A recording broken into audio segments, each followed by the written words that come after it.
It's very common that after a big opening, where a lot of higher consciousness enters the system, there's a lot of challenges that bubble up after that, and the mind can't understand it. The mind thinks, this isn't right. I experienced myself as pure consciousness. I felt oneness with all. I felt connected. I felt such a deep peace.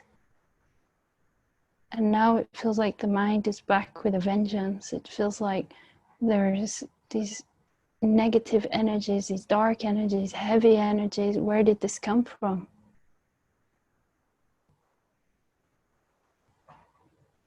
But it's a very natural part of the process.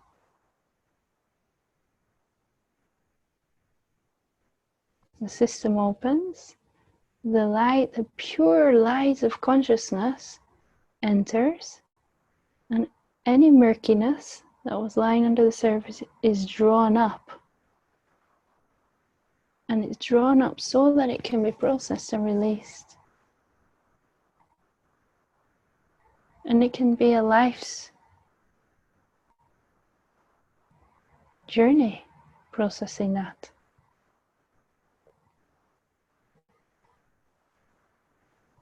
As it's processed, we begin to transform. We deepen in presence. We stop acting out old unconscious patterns. So there's a purification that's taking place on the human level.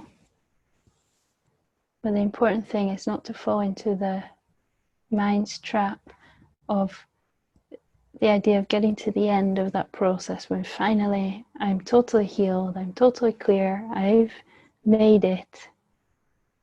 Because that pulls us into an imaginary future and away from the experience of this moment. And instead to allow the attention to open to that which is beyond the experience of the integration and the processing that's happening, and abide as that peace, rest the attention as that peace.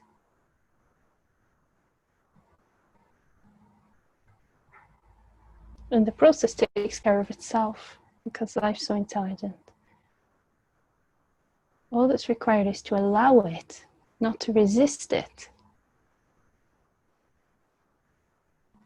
And not to get pulled by the mind's attempts to re-identify us with that egoic sense of separation, that conceptual me.